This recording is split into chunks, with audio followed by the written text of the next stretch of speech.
And we're back to learning Photoshop in a year, day 51. Let us get back to the color balance and I'll show you how to create some photo filters. I'm going to use the color balance down here, via the adjustment layers. They should find it.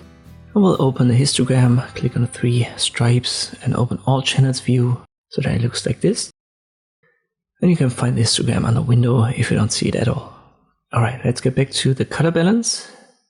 In the last video I've shown you that you can make the colors pop if you expand this a little bit, but there's only half the truth. It's a little bit harder to explain, but these colors also work in relative ways. So if I increase all of them, in this case the highlights are very open for each, and I crank them all up to 100, you can see it looks like nothing has changed. And this is actually the case, because all of these color adjustments are relative adjustments. This means if you crank up red, green and blue the same level, you're not going to change anything. You're just going to preserve the original. So in principle, all of these adjustments are relative adjustments. And with an extreme case here, where the highlights are completely underrepresented, you can see that very clearly. The same goes in the other direction as well though. So if I switch this to the shadows and I crank them up fully, see it again, the same photo. So as I've said, it's a little bit harder to explain how to adjust it relatively. You just have to do it a couple of times and then develop an eye for it. And over time you'll get the hang of it.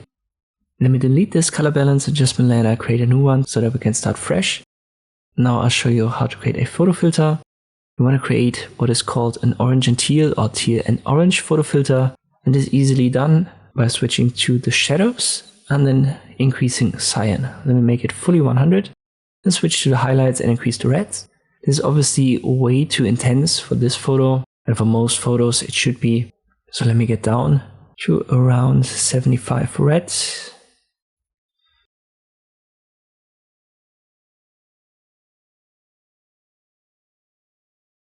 And around 50 or even lower for cyan. And this would be a version of the orange or teal and orange photo filter. And this is simply done without using the histogram at all. It obviously changes the red channel and how the highlights and shadows are distributed.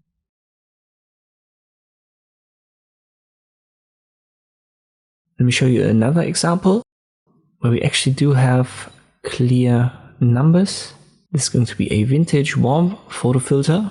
It's very similar to the one that you can use on Instagram. What we do is we go to the midtones first. We increase the reds to around plus 15, something like this. Go down to magenta to minus 10. Go down to yellow to minus 10 as well. Let's switch to the shadows. I'm going to go up with red plus 10, down with magenta to minus 5, down with yellow to minus 15. Let's switch to the highlights. Here we go up with red plus 20. Go down slightly to magenta to minus 5 and slightly up to blue with plus 10. So this would be a very specific way to adjust it, but I think it doesn't look good on the photo that we've got. So how can you deal now with that?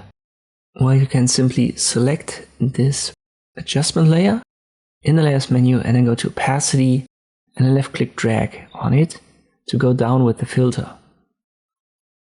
In this case, let me go to around 50%, and this works alright for this photo. So as you've seen in the last tutorial, I've shown you how to use the histogram to adjust it a little bit, but there's more to it, as there's also a relative adjustment in between red, green and blue channels. And when you want to create photo filters, you can also use the opacity to adjust the intensity of these filters. As always, try that out yourself. You will find the image that I've used here in the video description. I hope this video was helpful. Thank you for watching, and I'll see you next time.